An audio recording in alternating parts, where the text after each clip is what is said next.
മാലാഖ് എന്ന കഥയുടെ തുടർഭാഗം. മറിയയുടെ ബി.എഡ് പൂർത്തിയായി. പള്ളിവക സ്കൂളിൽ ഏതെങ്കിലും ഒരു ഒഴിവ് വരികയാണെങ്കിൽ മറിയയ്ക്കൊരു ജോലി ഉറപ്പാക്കണമെന്ന് വിചാരിച്ച് അന്ന നിരന്തരം പള്ളിയിലച്ഛനോട് പറഞ്ഞുകൊണ്ടേയിരുന്നു.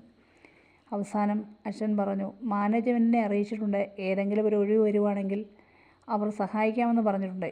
എത്ര കുറച്ചാലും കുറച്ചെങ്കിലും പണം കൊടുക്കാതെ ഉറപ്പാക്കാൻ പറ്റില്ല എന്ന്. അങ്ങനെയിരിക്കെ തോമസ് 10ാം ക്ലാസ്സിലായി. പഠിത്തത്തിനോടൊപ്പം തോമസ് അന്നയെ തനിക്കാവുംവണ്ണം സഹായിക്കും.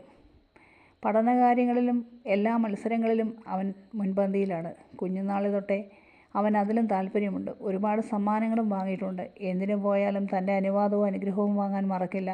മനസ്സിൽ ഒരുപാട് നന്മകളുള്ള കുഞ്ഞ്. ആ വർഷം നല്ല മാർക്കോടെ 10ാം ക്ലാസ് പാസ്സായി. സന്തോഷവും അഭിമാനവും തോന്നിയ നിമിഷം. തൻ്റെ സന്തോഷം കണ്ട് മറിയ അന്നയോട് ചോദിച്ചു, നിങ്ങളുടെ സന്തോഷം കണ്ടാൽ തോന്നും നിങ്ങളാ മാർക്ക് മേടിച്ചത് എന്ന്. അവൻ കഷ്ടപ്പെട്ട് കുത്തിയിരുന്ന് പഠിച്ച് വാങ്ങിയതാണ്, അല്ലാതെ പാടത്തും പറമ്പിലും കിടന്ന് മറിഞ്ഞും ചാണകം വാരി കിട്ടിയതുമല്ല. ചങ്കിൽ കത്തി കുത്തിയിറക്കുന്നത് പോലെയുള്ള വാക്കുകൾ. മാത്രമല്ല, അവളിപ്പോൾ എന്നെ ചേച്ചിയെന്ന് വിളിക്കാറില്ല. പക്ഷേ ഞാൻ മനസ്സിലെ വിഷമം മുഖത്ത് കാണിക്കില്ല. മറിയ എന്ത് പറഞ്ഞാലും തോമസ് അറിയാതിരിക്കാൻ ശ്രദ്ധിക്കും. കാരണം അവർ തമ്മിൽ ഒരിക്കലും അകലാൻ പാടില്ലല്ലോ.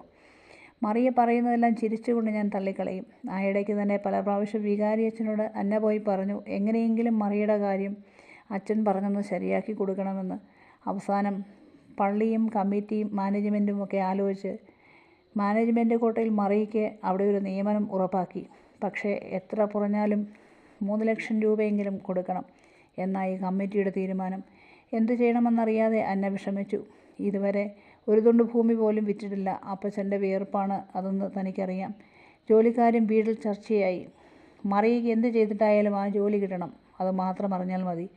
ഞാനും തോമസും പള്ളിയിലെ അച്ഛനും കുത്തിയിരുന്ന് ചിന്തിച്ചു. അവസാനം സ്ഥലത്തിൻ്റെ കുറച്ച് ഭാഗം വിറ്റ് മറിയയുടെ ജോലിക്ക് വേണ്ടി പണം സ്വരൂപിക്കാമെന്ന് തീരുമാനിച്ചു. അങ്ങനെ തൊട്ടടുത്ത് താമസിക്കുന്ന വറീതി ചേട്ടന് സ്ഥലത്തിൻ്റെ കുറച്ച് ഭാഗം വിറ്റ് പണം വാങ്ങി. 3 ലക്ഷം രൂപ പള്ളി മാനേജ്മെൻറ്റിൽ അടച്ചു. ബാക്കി ബാങ്കിലിട്ടു. അങ്ങനെ മറിയയ്ക്ക് ജോലി ശരിയായി. മറിയ ജോലിക്ക് പോയി തുടങ്ങി.